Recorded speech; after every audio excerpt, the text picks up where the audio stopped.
नमस्कार साथियों, अथर्व एजुकेटर के इस YouTube प्लेटफॉर्म पर एक बार पुनः आपका स्वागत है।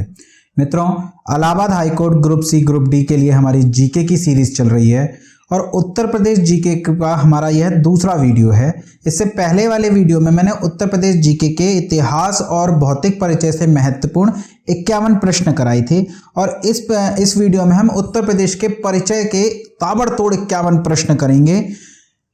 जिसने भी मेरा पिछला वीडियो नहीं देखा है, इस वीडियो के डिस्क्रिप्शन में मैं उस वीडियो का लिंक दे दूंगा। ऊपर आई बटन पर भी आप चेक कर सकते हैं, उस वीडियो का लिंक आ रहा है।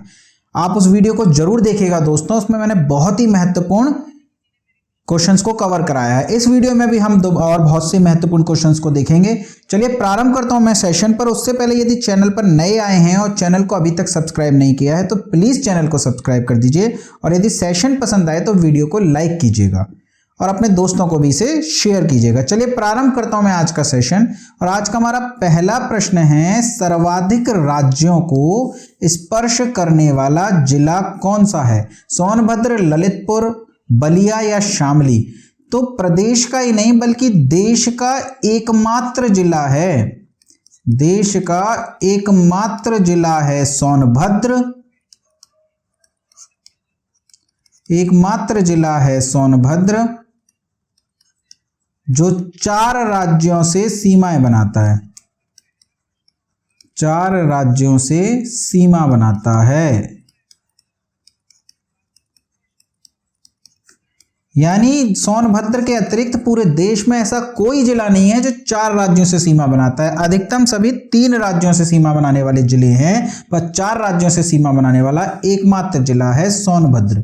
यदि बात करें ललितपुर की, तो ललितपुर एक ऐसा जिला है जो 3 ओर से मध्य प्रदेश से घिरा हुआ है। यानी ललितपुर जिले के 3 तरफ तो मध्य प्रदेश है और एक तरफ केवल झांसी जिला ऐसा है उत्तर प्रदेश का जो ललितपुर के साथ अपनी सीमा साझा करता है। बलिया की बात करें तो प्रदेश का सबसे पूर्वी जिला हो जाएगा, जबकि शामली प्रदेश का सबसे पश्चिमी जिला है। सॉरी, सबसे पश्चिमी जिला है। चलिए अगला प्रश्न देखते हैं। अगला प्रश्न है, किस जिले की सीमा नेपाल से नहीं लगती? बहुत महत्वपूर्ण प्रश्न है दोस्तों, बार बार एग्जाम में पूछा जाता है। नेपाल से कुल 7 जिलों की सीमा लगती है और आपको उन सभी 7 जिलों के नाम पता होने चाहिए दोस्तों। इसके लिए मैंने एक छोटी सी ट्रिक बनाई है, देख लीजिएगा। अगर आपको इससे सहायता मिलती है तो आप इस ट्रिक के माध्यम से याद कर सकते हैं। ट्रिक कुछ इस प्रकार है, बलरामपुर के महाराज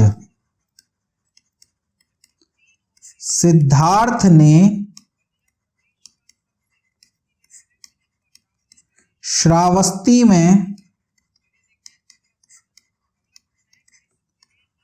लाखों का पीला सोना बहा दिया। बलरामपुर से हो गया बलरामपुर, महाराज से महाराजगंज, सिद्धार्थ से सिद्धार्थनगर, श्रावस्ती से श्रावस्ती, लाखों से लखीमपुर खीरी, पीला सोना से पीलीभीत, वहीं बात करें बहादिया से बहराइच। ये 7 जिले ऐसे हैं दोस्तों जो कि नेपाल से अपनी सीमा बनाते हैं। आपको इन 7 के नाम पता होने चाहिए। यानी बलिया नेपाल के साथ सीमा नहीं बनाता, यह बिहार के साथ सीमा बनाने वाला एक जिला है और प्रदेश का सबसे पूर्वी जिला है। चलिए अगला प्रश्न देखते हैं। अगला प्रश्न आपसे पूछ रहा है, असुमेलित छाटिए, उत्तर प्रदेश की सबसे अधिक सीमा को स्पर्श करने वाला राज्य मध्य प्रदेश। सही है दोस्तों, मध्य प्रदेश के उत्तर प्रदेश के 11 जिले ऐसे हैं जो मध्य प्रदेश के साथ अपनी सीमा बनाते हैं और सबसे लंबी सीमा अगर किसी राज्य के साथ है उत्तर प्रदेश की तो वह मध्य प्रदेश है। उत्तर प्रदेश की सबसे कम सीमा या सबसे छोटी सीमा ये झारखंड की नहीं है दोस्तों, बल्कि हिमाचल प्रदेश की है, हिमाचल प्रदेश की। तो हमारा उत्तर तो यही हो जाएगा। लेकिन बात कर लेते हैं आगे के 2 पॉइंट्स में। उत्तर प्रदेश की सीमा को स्पर्श करने वाला एकमात्र राष्ट्र नेपाल हो जाएगा। वहीं प्रदेश का वह जिला जो 3 राज्यों से सीमा बनाता है वह सहारनपुर हो जाएगा। सहारनपुर 3 राज्यों के साथ में सीमा साझा करता है, एक है हरियाणा के साथ में, वहीं दूसरा उत्तराखंड के साथ में, और तीसरा हो जाएगा दोस्तों हिमाचल प्रदेश के साथ में। यानी हरियाणा, उत्तराखंड और हिमाचल प्रदेश के साथ में सहारनपुर अपनी सीमा साझा करता है। सहारनपुर उत्तर प्रदेश का ऐसा जिला है जो 3 राज्यों से सीमा साझा करता है। वहीं सोनभद्र 4 राज्यों से सीमा साझा करता है। अच्छा, यहाँ पर मैंने आपको बताया नहीं था कि किन किन प्रदेशों से सोनभद्र अपनी सीमा साझा करता है, तो ध्यान रखिएगा बिहार, छत्तीसगढ़, मध्य प्रदेश और झारखंड। ये 4 राज्य ऐसे हैं, 4 राज्य ऐसे हैं जिनके साथ में सोनभद्र अपनी सीमा बनाता है। चलिए अगला प्रश्न है, प्रदेश का सर्वाधिक क्षेत्रफल वाला जिला कौन सा है? यानी क्षेत्रफल के हिसाब से सबसे बड़ा जिला पूछ रहा है। यदि क्षेत्रफल के हिसाब से सबसे बड़ा जिला पूछेगा तो उत्तर हो जाएगा लखीमपुर खीरी। यदि आपसे न्यूनतम क्षेत्रफल वाला जिला या सबसे छोटा जिला पूछे कि न्यूनतम क्षेत्रफल वाला जिला कौन सा है, तो याद रखिएगा दोस्तों, ध्यान से इसका उत्तर देखिएगा। इसका उत्तर है हापुड़। आप में से अधिकांश को तो इसका उत्तर हापुड़ पता होगा, पर कुछ के पास ऐसी किताबें हो सकती हैं जिनमें भदोही उत्तर दे रखा है। यदि ऐसी किताब आपके पास भी है दोस्तों तो उसे करेक्ट कर लीजिएगा। भदोही उत्तर प्रदेश का सबसे छोटा जिला नहीं है। हालांकि 2011 से पहले, हापुड़ बनने से पहले भदोही सबसे छोटा जिला था, किंतु हापुड़ के गठन के बाद हापुड़ ही सबसे छोटा जिला है। वहीं यदि जनसंख्या में सर्वाधिक जनसंख्या वाला जिला आपसे पूछा जाए कि सर्वाधिक जनसंख्या किस जिले की है, तो सर्वाधिक जनसंख्या हो जाएगी प्रयागराज की। प्रयागराज की। वहीं सबसे कम जनसंख्या वाला जिला यदि आपसे पूछ ले, सबसे कम जनसंख्या, तो ध्यान रखिएगा सबसे कम जनसंख्या है महोबा की।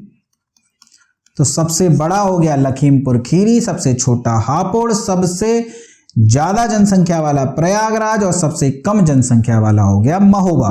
चलिए अगला प्रश्न है, उर्दू राज्य की दूसरी भाषा कब बनी? तो 1989 तक उर्दू राज्य की केवल एक ही भाषा थी, हिंदी। 1989 में उर्दू को भी राज्य की दूसरी भाषा का दर्जा दिया गया। चलिए अगला प्रश्न है, आपको असुमेलित, ये सुमेलित नहीं है दोस्तों, असुमेलित है। सुमेलित तो इसमें दिए हुए हैं 3, आपको यहाँ पे असुमेलित कथन छांटना है। राजकीय पशु, उत्तर प्रदेश का राजकीय पशु बारहसिंगा है, राजकीय वृक्ष अशोक है और राजकीय पक्षी सारस या जिसे हम क्रौंच भी कहते हैं, ये हो जाएगा। जबकि ब्रह्म कमल उत्तर प्रदेश का राजकीय पुष्प नहीं है। हालांकि 9 दिसंबर सन 2000 उत्तराखंड के गठन से पहले उत्तर प्रदेश का भी राजकीय पुष्प ब्रह्म कमल ही था, पर उत्तराखंड के गठन के बाद ब्रह्म कमल अब उत्तर प्रदेश में नहीं पाए जाते। इस वजह से उत्तर प्रदेश सरकार के द्वारा नया राजकीय पुष्प पलाश को घोषित किया गया। पलाश, तो उत्तर प्रदेश का राजकीय पुष्प होता है पलाश, ना कि ब्रह्म कमल। तो हमारे प्रश्न का उत्तर हो जाएगा सी। अगला प्रश्न है, उत्तर प्रदेश का राजकीय चिन्ह कब स्वीकृत किया गया? जो भी उत्तर प्रदेश का वर्तमान में राजकीय चिन्ह है, अभी अगले प्रश्न में चर्चा करेंगे उसमें क्या क्या है, लेकिन अगर बात करें राजकीय चिन्ह को कब स्वीकृत किया गया, तो 1938 में ब्रिटिश गवर्नमेंट के द्वारा ही अगस्त 1938 में उत्तर प्रदेश का राजकीय चिन्ह स्वीकार किया गया। तो उत्तर प्रदेश का राजकीय चिन्ह अगस्त 1938 में स्वीकार किया गया। नवाबों का शासन था उस समय उत्तर प्रदेश पर, लखनऊ पर, उत्तर प्रदेश पर नहीं लखनऊ पर। उत्तर प्रदेश पर किसका शासन था? अंग्रेजों का। तो किसके द्वारा स्वीकार किया गया चिन्ह? अंग्रेजों के द्वारा। ध्यान रखिएगा, अंग्रेजों के द्वारा। उत्तर प्रदेश के राजकीय चिन्ह में क्या उपस्थित नहीं है? अगर बात करें राजकीय चिन्ह की, तो राजकीय चिन्ह में 2 मछलियां हैं जो उत्तर प्रदेश में मुस्लिम शासन का प्रतीक है। मुस्लिम शासन का प्रतीक। नवाबों का शासन है, अवध में। तो मुस्लिम शासन का प्रतीक उत्तर प्रदेश के राज चिन्ह में नजर आता है 2 मछलियों के रूप में। वहीं तीर धनुष की बात करें तो यह राम का प्रतीक चिन्ह है, भगवान राम का प्रतीक है, यानी हिंदू मुस्लिम एकता का भी प्रतीक है उत्तर प्रदेश का राज चिन्ह। वहीं 3 तरंग लाइन की बात करें तो यह गंगा जमुना सरस्वती का प्रतीक है। वहीं 3 पर्वत उत्तर प्रदेश के राजकीय चिन्ह में नहीं है, ये उत्तराखंड के राजकीय चिन्ह में पाए जाते हैं, ना कि उत्तर प्रदेश के राजकीय चिन्ह में। चलिए अगला प्रश्न है, प्रदेश के सर्वाधिक जिलों को स्पर्श करने वाला जिला कौन सा है? यह उत्तर प्रदेश का ही जिला पूछ रहा है कि उत्तर प्रदेश का ऐसा जिला जो प्रदेश के सर्वाधिक राज्यों को सीमा स्पर्श करता है, तो वो हो जाएगा बदायूं। बदायूं 9 जिलों से अपनी सीमा बनाता है उत्तर प्रदेश के, 9 जिलों से। तो सर्वाधिक जिलों से सीमा बनाने वाला हो जाएगा बदायूं। यदि पूछ लिया जाए सबसे कम जिलों को स्पर्श करने वाला जिला कौन सा है, तो याद होगा दोस्तों आपको, अभी अभी हमने चर्चा करी थी कि ललितपुर 3 ओर से तो एमपी से घिरा हुआ है, तो यहां से तो कोई जिले लग ही नहीं सकते। एक ओर से केवल झांसी से अपनी सीमा टच करता है, अदरवाइज किसी और जिले से नहीं। तो उत्तर प्रदेश का ललितपुर न्यूनतम जिलों से अपनी सीमा बनाता है, केवल एक से, और वह एक कौन सा है? झांसी। चलिए अगला प्रश्न है, निम्न में से किस जिले की सीमा बिहार से नहीं लगती? आपसे बार बार पूछा जाता है दोस्तों, बिहार से लगने वाले जिले कौन से हैं या किसकी सीमा बिहार से नहीं लगती? तो आपको याद होना चाहिए, नेपाल की तरह बिहार भी 7 जिलों से सीमा बनाता है। उत्तर प्रदेश के 7 जिले ऐसे हैं जो अपने बिहार से सीमा बनाते हैं। तो इसकी भी आप एक ट्रिक याद कर सकते हैं कि गाजीपुर के महाराज, वहां बलरामपुर के महाराज था, यहां पर गाजीपुर के महाराज, वहां सिद्धार्थ नाम था महाराज का, यहां कुश है। गाजीपुर के महाराज कुश ने महारानी देवी को सोने व चांदी की बाली गिफ्ट की। तो गाजीपुर से हो गया गाजीपुर, महाराज से महाराजगंज, कुश से कुशीनगर, देवी से देवरिया, सोने से सोनभद्र, चांदी से चंदौली, और बाली से हो जाएगा बलिया। यानी गाजीपुर, महाराजगंज, कुशीनगर, देवरिया, सोनभद्र, चंदौली, बलिया, ये 7 राज्य ऐसे हैं जो बिहार से सीमा बनाते हैं, जबकि बलरामपुर बिहार से सीमा नहीं बनाता। बलरामपुर नेपाल से तो सीमा बनाता है किंतु बिहार से नहीं। आपसे पूछा जा रहा है प्रदेश का ऐसा कौन सा जिला है जो नेपाल और बिहार दोनों से सीमा बनाता है? तो यदि बात करें नेपाल से सीमा बनाने वाले जिले,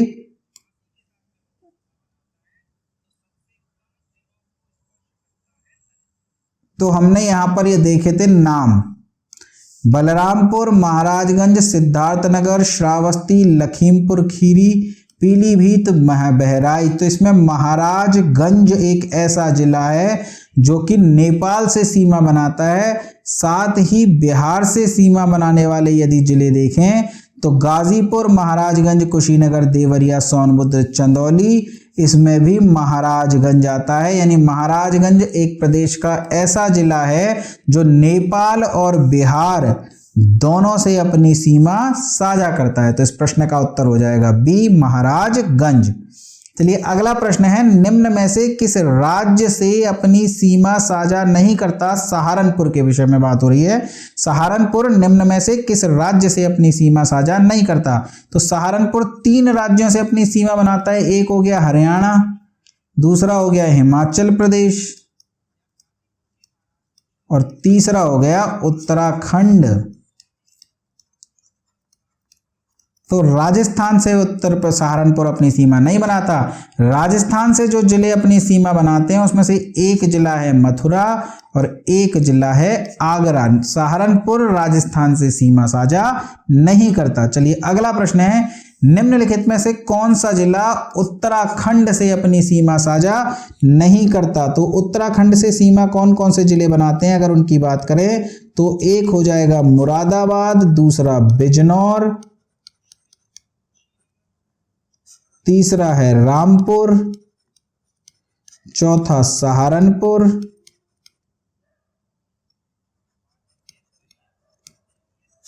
मुजफ्फरनगर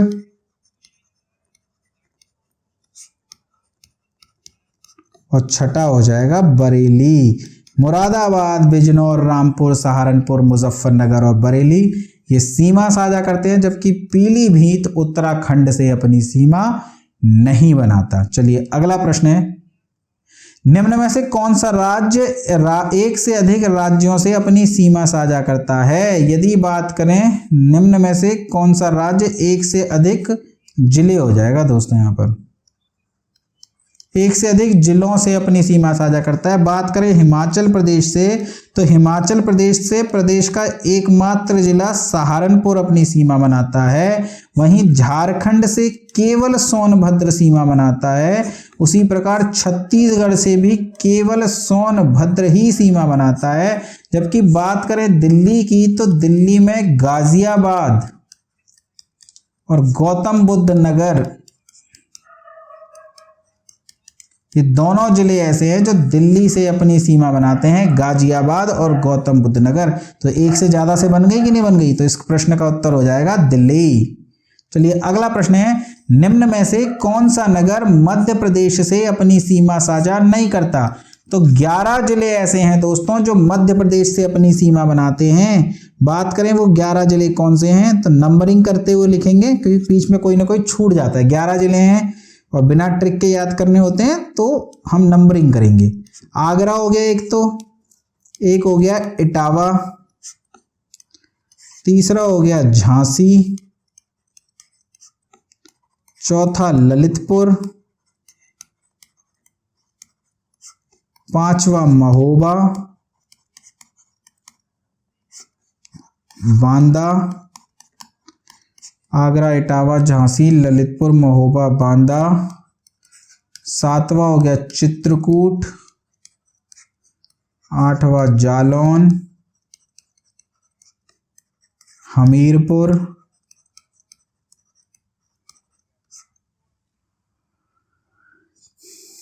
आगरा हो गया, इटावा हो गया, झांसी हो गया, ललितपुर हो गया, महोबा हो गया, बांदा हो गया, चित्रकूट हो गया, जालौन हो गया, सॉरी हमीरपुर नहीं आएगा दोस्तों। 9वां हो गया आपका प्रयागराज और 10वां हो गया आपका मिर्जापुर और 11वां एक आपका और रह गया, 11वां हो गया सोनभद्र। यानी आगरा, इटावा, झांसी, ललितपुर, महोबा, बांदा, चित्रकूट, जालौन, प्रयागराज, मिर्जापुर और सोनभद्र ये 11 जिले ऐसे हैं जो मध्य प्रदेश से सीमा बनाते हैं, जबकि भदोही, संत रविदास नगर मध्य प्रदेश से अपनी सीमा साझा नहीं करता। चलिए अगला प्रश्न है, निम्न में से कौन सा जिला है जो हरियाणा और राजस्थान दोनों से सीमा बनाता है? तो सबसे पहले तो बात करें कि राजस्थान से कौन कौन से जिले सीमा बनाते हैं, आपको पता होगा तभी इस प्रश्न का उत्तर दे पाओगे ना दोस्तों। तो मथुरा एवं आगरा ये दो ऐसे जिले हैं जो राजस्थान के साथ अपनी सीमा बनाते हैं। जबकि बात करें हरियाणा की तो हरियाणा के साथ में सहारनपुर अपनी सीमा साझा करता है। सहारनपुर के अलावा शामली, अलीगढ़, मथुरा, बागपत और गौतम बुद्ध नगर।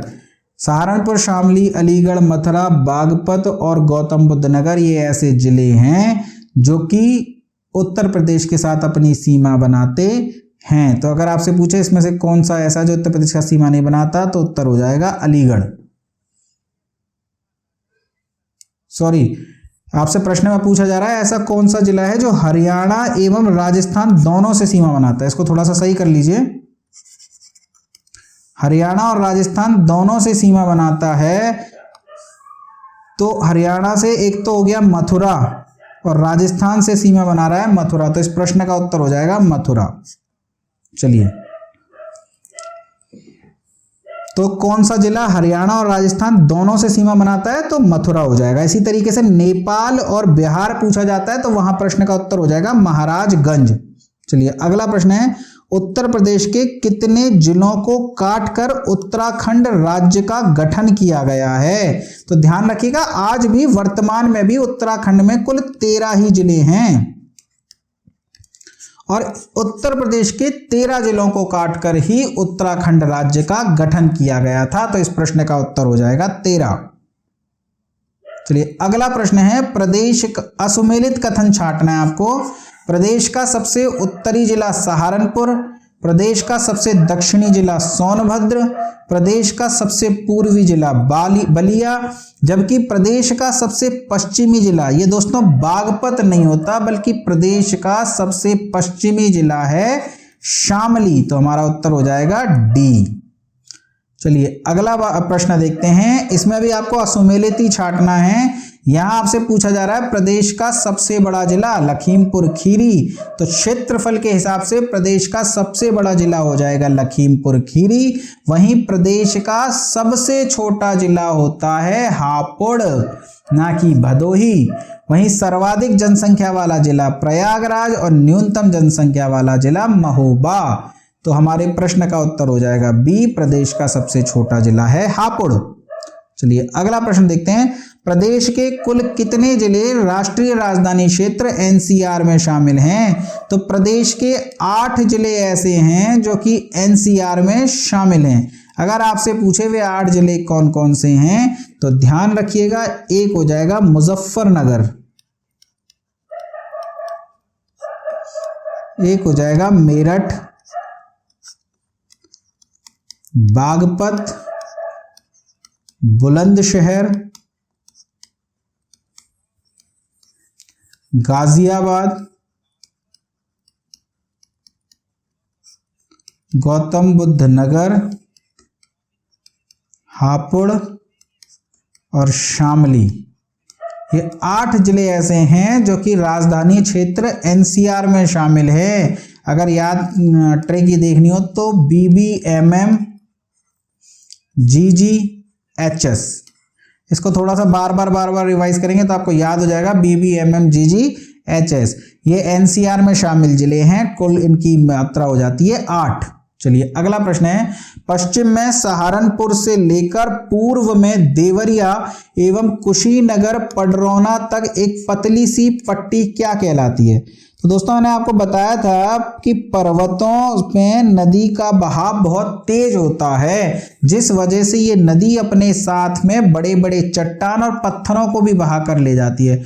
और जैसे ही यह नदी की पहाड़ों की तलहटी में पहुंचती है या मैदानी इलाके में पहुंचने वाली होती है तो इस नदी का बहाव कम हो जाता है, और बहाव कम होने की वजह से पीछे से आ रहे बड़े बड़े पत्थर या कंकड़ इस नदी में जम जाते हैं। यह ककरीली मिट्टी भाबर कहलाती है, और भाबर के बाद जो दलदली मिट्टी होती है वो तराई कहलाती है। तो पश्चिम में सहारनपुर से लेके कुशीनगर पडरौना तक ये जो पतली सी पट्टी है इसे भाबर और तराई के नाम से जाना जाता है। आपसे ये पूछा जा सकता है कि भाबर तराई का विस्तार कहां से कहां तक है, तो सहारनपुर से लेकर देवरिया या कुशीनगर तक हमारे प्रश्न का उत्तर हो जाएगा। चलिए, अगला प्रश्न है निम्न में से कौन सा जिला बुंदेलखंड का हिस्सा नहीं है। तो आपको पता होना चाहिए कि बुंदेलखंड में कौन कौन से जिले आते हैं दोस्तों। तो झांसी बुंदेलखंड में आता है, साथ ही झांसी के बाद बात करें तो ललितपुर, ललितपुर के बाद जालौन, जालौन के बाद बांदा, हमीरपुर,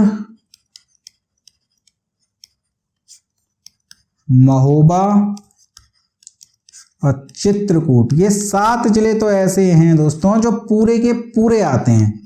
चित्रकूट, यानी चित्रकूट जिला बुंदेलखंड का हिस्सा है। महोबा जिला, हमीरपुर जिला, बांदा, झांसी, ललितपुर, जालौन, ये पूरे के पूरे बुंदेलखंड का हिस्सा है। जबकि बात करें प्रयागराज की, एक तो प्रयागराज की मेजा तहसील, प्रयागराज की मेजा तहसील,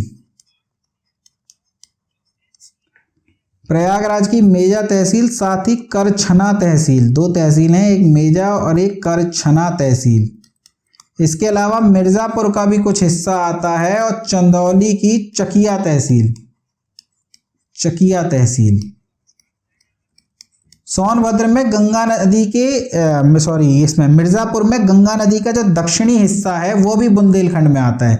यानी प्रयागराज, मिर्जापुर, चंदौली, इन सभी का कुछ ना कुछ हिस्सा बुंदेलखंड में आता है। जबकि झांसी, ललितपुर, जालौन, बांदा, हमीरपुर, महोबा, चित्रकूट, ये ऐसे जिले हैं जो पूरे पूरे बुंदेलखंड में आते हैं। जबकि इटावा का बुंदेलखंड से कोई लेना देना नहीं है।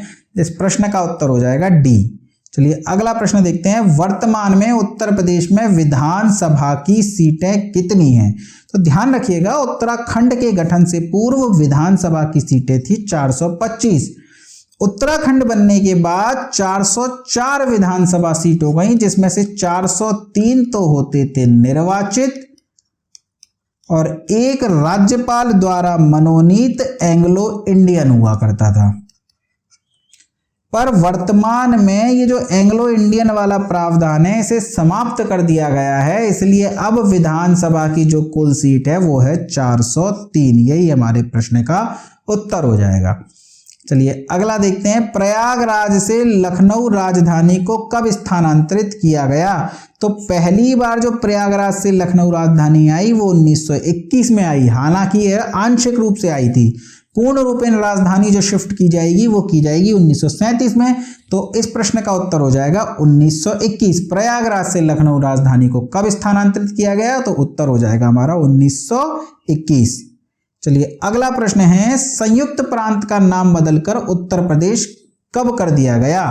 तो ध्यान रखिएगा, उत्तर प्रदेश नाम से पहले इस प्रांत का नाम था संयुक्त प्रांत और 24 जनवरी 1950 को इस प्रदेश का नाम बदल करके उत्तर प्रदेश कर दिया गया। इसी वजह से 24 जनवरी को हम यूपी दिवस के रूप में भी मनाते हैं। तो यूपी दिवस के रूप में 24 जनवरी को मनाते हैं। 24 जनवरी 1950 को संयुक्त प्रांत का नाम बदल करके उत्तर प्रदेश कर दिया गया। चलिए अगला प्रश्न है। उत्तर प्रदेश के 3 बार मुख्यमंत्री बनने वाले राजनेता कौन हैं? उत्तर प्रदेश में 3 महानुभाव ऐसे हुए हैं जो 3 बार मुख्यमंत्री बने हैं। इसमें से पहला नाम है मुलायम सिंह यादव का। हाल ही में इनका निधन हुआ है, मुलायम सिंह यादव। ये प्रदेश के 3 बार मुख्यमंत्री रहे। इसके अलावा नारायण दत्त तिवारी यानी एनडी तिवारी भी 3 बार मुख्यमंत्री रहे थे। बात करें तीसरा कौन है, तो तीसरे हैं चंद्रभान गुप्ता। ये भी 3 बार मुख्यमंत्री रहे हैं और ऑप्शन में सिर्फ चंद्रभान गुप्ता दिया है, इसलिए हमारे प्रश्न का उत्तर हो जाएगा चंद्रभान गुप्ता। अगला प्रश्न है। निम्न में से कौन सर्वाधिक बार प्रदेश का मुख्यमंत्री बना? तो नारायण दत्त तिवारी तो 3 बार बने हैं, मुलायम सिंह यादव भी 3 बार बने हैं और चंद्रभान गुप्ता भी 3 बार ही बने हैं, हम चर्चा कर चुके हैं। जबकि मायावती 4 बार प्रदेश की मुख्यमंत्री बनी है और वह सर्वाधिक भी है। यानी सर्वाधिक बार यदि कोई प्रदेश का मुख्यमंत्री बना है तो वो है मायावती जी। चलिए अगला प्रश्न देखते हैं। लोकसभा में अनुसूचित जनजातियों के लिए कितनी सीट आरक्षित है? बात हो रही है एसटी के लिए। एसटी के लिए बात करो तो एक होता है लोकसभा और एक होता है राज्यसभा। लोकसभा में 17 सीट एससी के लिए रिजर्व है और कोई भी सीट एसटी के लिए रिजर्व नहीं है। जबकि राज्यसभा में 31 सीट होती हैं और न तो वो एससी के लिए रिजर्व है ना ही एसटी के लिए रिजर्व है। यानी एससी और एसटी के लिए कोई भी सीट रिजर्व नहीं होती। जबकि लोकसभा में एससी की 17 है और एसटी की 0 सीट है। यानी एसटी की कोई भी सीट लोकसभा में नहीं है आरक्षित। चलिए अगला प्रश्न देखते हैं। कौन सा मंडल प्रदेश के सबसे बड़े मंडलों में से एक है? बात की जाए प्रदेश में जिले कितने हैं तो 75 तो हैं जिले वहीं पूछा जाए मंडल कितने हैं तो 18 हैं मंडल। आपसे पूछ ले नगर निगम कितने हैं तो 17 हो जाएंगे नगर निगम। तो सबसे बड़ा मंडल पूछा जा रहा है तो ध्यान रखिएगा मेरठ, लखनऊ और कानपुर, कोई एक इसका उत्तर नहीं है। इन तीनों में ही 6 जिले आते हैं, यानी प्रदेश के सबसे बड़े मंडल हैं मेरठ, लखनऊ, कानपुर। हमारे सामने कानपुर ऑप्शन में दिया है तो हम प्रश्न का उत्तर कर देंगे कानपुर। चलिए अगला प्रश्न देखते हैं। प्रदेश के उच्च सदन विधान परिषद में कितने सदस्य होते हैं तो उत्तर प्रदेश में द्विसदनीय व्यवस्था है विधानमंडल की, एक विधानसभा और विधान परिषद। यदि बात करें कि विधानसभा में कितने सदस्य हैं तो 403, विधान परिषद में कितने सदस्य हैं तो 100, लोकसभा में उत्तर प्रदेश से जो सदस्य आते हैं वो 80 और राज्यसभा में उत्तर प्रदेश से जो सदस्य आते हैं वो हो जाएगा 71। तो विधान परिषद में कितने सदस्य हैं तो उत्तर हो जाएगा हमारा 100। चलिए अगला प्रश्न देखते हैं। सर्वाधिक विधानसभा सीट किस जिले में है? प्रयागराज, आजमगढ़, आगरा और चित्रकूट। तो सबसे ज्यादा विधानसभा सीट दोस्तों प्रयागराज में है, कुल 12 विधानसभा सीट हैं प्रयागराज में। चलिए अगला प्रश्न है। उत्तर प्रदेश के एकमात्र राजनीतिज्ञ जिन्होंने उत्तर प्रदेश के साथ साथ अन्य राज्य के मुख्यमंत्री पद को भी सुशोभित किया है, मुलायम सिंह यादव, कल्याण सिंह, राजनाथ सिंह या नारायण दत्त तिवारी, जिन्हें एनडी तिवारी भी कहा जाता है, ये एकमात्र ऐसे व्यक्ति हैं जो उत्तर प्रदेश के मुख्यमंत्री रहे हैं, साथ ही यह उत्तराखंड के मुख्यमंत्री भी रहे हैं। तो एनडी तिवारी यूपी के मुख्यमंत्री रहे और उत्तराखंड के भी रहे। चलिए अगला प्रश्न है। उत्तर प्रदेश के ऐसे कितने मुख्यमंत्री रहे हैं जिन्होंने देश के प्रधानमंत्री पद को भी सुशोभित किया? तो उत्तर प्रदेश में ऐसे 2 मुख्यमंत्री रहे हैं जो बाद में प्रधानमंत्री बने। एक हैं वीपी सिंह, विश्वनाथ प्रताप सिंह और दूसरे हैं चौधरी चरण सिंह। तो चौधरी चरण सिंह और वीपी सिंह उत्तर प्रदेश के 2 मुख्यमंत्री रहे हैं जो बाद में देश के प्रधानमंत्री भी बने। तो इस प्रश्न का उत्तर हो जाएगा 2। चलिए अगला प्रश्न है। आपको निम्नलिखित में से सत्य कथन छांटना है। सुचेता कृपलानी भारत के किसी राज्य की पहली महिला राज्यपाल थी। सरोजनी नायडू भारत के किसी राज्य की पहली महिला मुख्यमंत्री थी। और मोहम्मद शफी कुरैशी 2 बार राष्ट्र उत्तर प्रदेश के कार्यवाहक राज्यपाल रहे। तो ध्यान रखना, सुचेता कृपलानी उत्तर प्रदेश की नहीं अपितु पूरे भारत की पहली महिला राज्यपाल नहीं थी बल्कि मुख्यमंत्री थी। तो भारत की पहली महिला मुख्यमंत्री सुचेता कृपलानी है। वहीं सरोजनी नायडू मुख्यमंत्री नहीं अपितु राज्यपाल थी। भारत के किसी राज्य की पहली राज्यपाल सरोजनी नायडू।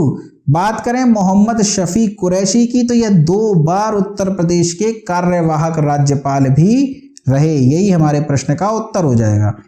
चलिए अगला प्रश्न है। बंगाल की खाड़ी से उठने वाला मानसून उत्तर प्रदेश में होने वाली वर्षा का कारण बनता है। इस मानसून को उत्तर प्रदेश में क्या कहते हैं? तो देखिए ये प्रायद्वीपीय भारत है, इधर से अरब सागर की शाखा है और इधर पश्चिम बंगाल की खाड़ी की शाखा है। तो बंगाल की खाड़ी की शाखा पूर्वी उत्तर प्रदेश से प्रवेश करती है भारत में और बिहार और फिर उत्तर प्रदेश में भारी वर्षा का कारण बनती है। पूर्व से आई है, इस वजह से इसे पूर्वैया या पूर्वा के नाम से जाना जाता है। चलिए अगला प्रश्न है। उत्तर प्रदेश में कितने आर्थिक संभाग बनाए गए हैं? तो ध्यान रखिएगा दोस्तों, उत्तर प्रदेश में 4 आर्थिक संभाग बनाए गए हैं। एक है पूर्वी आर्थिक संभाग,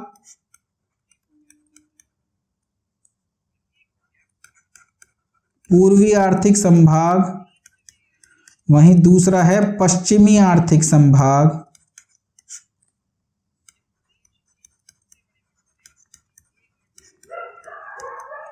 इसके अलावा 2 और हैं। एक होता है केंद्रीय आर्थिक संभाग, ध्यान रखिएगा उत्तरी नहीं है बल्कि केंद्रीय आर्थिक संभाग है, और एक है बुंदेलखंड आर्थिक संभाग। तो 4 आर्थिक संभागों में उत्तर प्रदेश को विभाजित किया गया है। हमारे प्रश्न का उत्तर हो जाएगा सी। चलिए अगले प्रश्न की बात करें तो अगला प्रश्न पूछा है, निम्न में से कौन सा जिला उत्तर प्रदेश का नवीनतम जिला नहीं है। लेटेस्ट जो जिले उत्तर प्रदेश के गठित हुए थे उसमें से एक था दोस्तों हापुड़, दूसरा संभल, तीसरा शामली, जबकि कासगंज पहले से ही जिले के रूप में मौजूद है। यह उत्तर प्रदेश का नवीनतम जिला नहीं है। चलिए अगला प्रश्न देखते हैं। अगला प्रश्न है, निम्न में से कौन सुमेलित नहीं है। देखिए मायावती जी ने बहुत से जिलों के नाम बदल दिए थे, हालांकि बाद की गवर्नमेंट ने उनके पुराने नामों को ही बहाल कर दिया, पर एग्जाम में नए नाम को देकर के पुराना नाम या पुराने नाम को देकर के नया नाम पूछा जाता है। तो इन 2 प्रश्नों में मैंने वे सभी नाम कवर कर दिए हैं जो आपके एग्जाम में आपसे पूछे जा सकते हैं। जैसे कि बात करें, हापुड़ को पंचशील नगर कहते हैं, ये बिल्कुल सही है। संभल को भीमनगर कहते हैं, इसमें भी कोई शक नहीं है। शामली को प्रबुद्ध नगर कहते हैं, यह भी सत्य है। जबकि अलीगढ़ महामाया नगर नहीं था, अपितु महामाया नगर हाथरस का नाम था दोस्तों। तो ध्यान रखिएगा, हाथरस का नया नाम था महामाया नगर, ना कि अलीगढ़ का।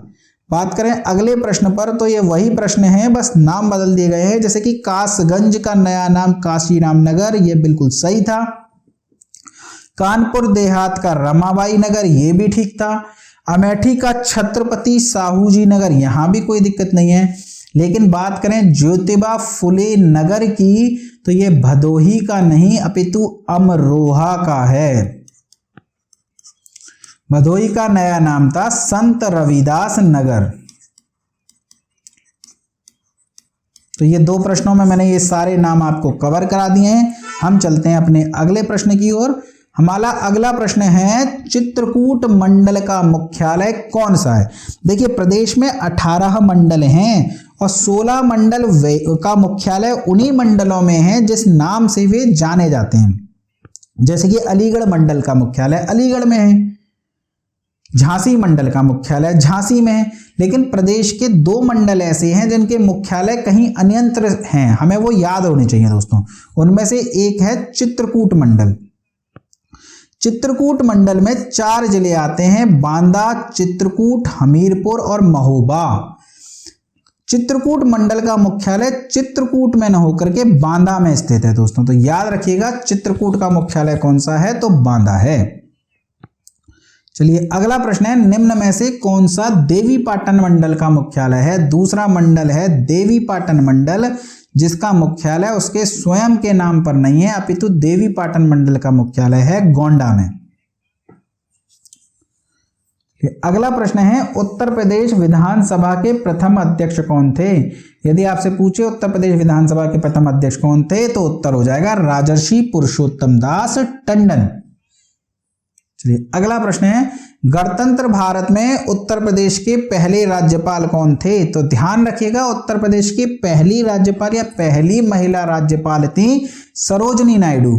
किंतु सरोजनी नायडू का जो कार्यकाल है वो 15 अगस्त 1947 से शुरू होता है और 2 मार्च 1949 तक गणतंत्र भारत में उत्तर प्रदेश की राज्यपाल रहे थे HP मोदी। 15 अगस्त 1947 से 2 मार्च 1949 तक सरोजनी नायडू रही, लेकिन तब तक भारत गणतंत्र नहीं बना था। तो गणतंत्र बनने के बाद जो उत्तर प्रदेश के पहले राज्यपाल बने वे थे HP मोदी। तो हमारे प्रश्न का उत्तर हो जाएगा HP मोदी। चलिए अगला प्रश्न देखते हैं, संविधान सभा की प्रारूप समिति के कौन से सदस्य उत्तर प्रदेश के राज्यपाल भी रहे। तो संविधान सभा ने कई समितियों के माध्यम से कार्य किया, जिसमें से एक समिति सबसे महत्वपूर्ण समिति थी प्रारूप समिति।